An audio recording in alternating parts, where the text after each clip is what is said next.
Hello, it's Ricky Pound back again, talking about European ceramics. Today we're not talking about Meissen, we're going to be talking about Wedgwood.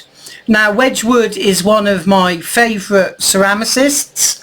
I've been collecting Wedgwood now for approximately 10 years, got a number of interesting pieces. If I can, I tried to get 18th century examples, but there are some really nice pieces from the early to the mid 19th century as well, so I try to get a combination of both, but if I can, those early pieces of course are always the ones that collectors want to get. What I'm going to show you today is several pieces. I'm going to start off with two lovely plaques which are encased in these carved wooden surrounds. So the first one is here. Now this is the first one. I got both of these pieces a couple of years ago from really a large charity shop in Brighton, and I was kind of blown away by them because of the quality of the carving here. You've kind of got this fan type device here that runs up, and it's at the top. Then you've actually got the frame, and then you've got another bit of carving up above. There's two of these, and if I come in a little bit closer, you'll be able to see the plaque itself. Now it's jasperware, it's Wedgwood. It's difficult to date because I haven't taken the back off, but I suspect it's around 1850, 1860, something like that. And the actual design with these dancing ladies are known as the dancing hours in Wedgwood. And they're one of the oldest designs, and they're actually based on a plaque known as the Borgias Dancers, an ancient piece actually, which is now in the Louvre in France. I'll get a little bit closer so you can see the quality of the sprigging. Now sprigging is the name of the process in which the jasper, which is the green that you can see, receives this kind of relief on top, which is known as sprigging.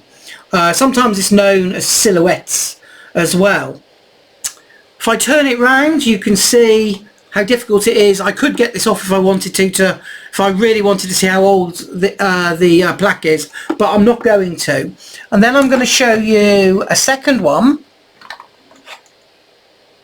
here.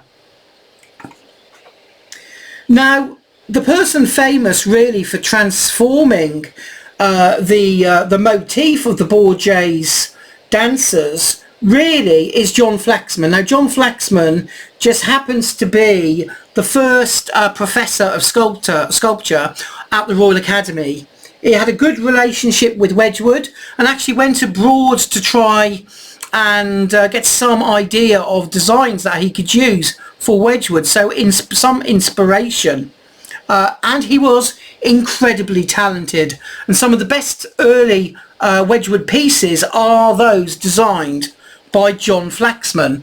And if you're interested in John Flaxman, there are a couple of really good books out there. Here's the first, John Flaxman. It's got the dates there, sculptor, illustrator and designer. Very good book, and it shows you the depths of his work.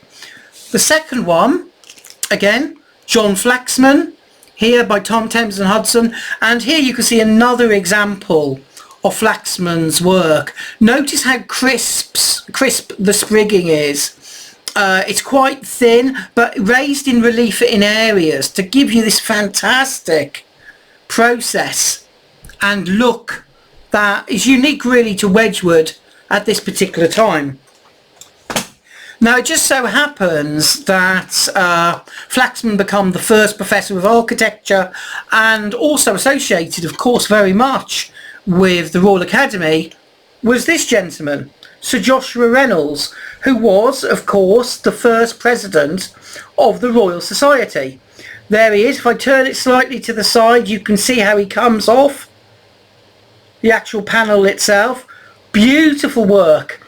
Now as a date, I suspect this would probably be about 1810, 1820, something like that. If I turn it on its back, you can see the Wedgwood motif. Here you've also got running down here, very difficult to see, but it actually gives his name there as well, Sir Joshua Reynolds. Beautiful piece. quite uncommon. You don't see him very often.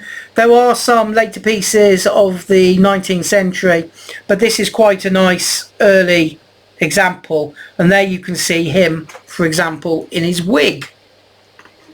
Now the third example is the earliest, and it is certainly the rarest, and it is this absolutely beautiful, if you want to call it a plaque, and it is of a Roman emperor, and it is the Roman Emperor Gallienus, and like most Roman emperors, unfortunately, his life ended in assassination.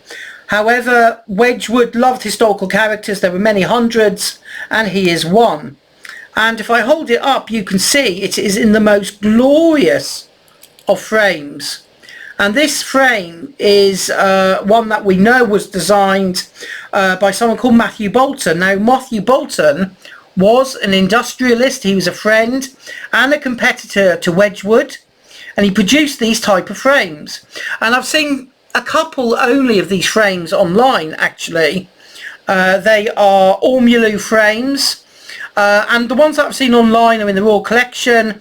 They are of George III, for instance, and Queen Charlotte, and a couple more, but they're very distinctive and absolutely beautiful. If I turn it round and bring it forward, you may just be able to get some of the lettering here. At the top, you've got Wedgwood and Bentley. Now, Wedgwood and Bentley worked together from approximately 1760 to 1780, so that gives us a good time frame. And then if I turn it round, you've actually got the name of the Roman emperor there, Gallienus, and the number 41.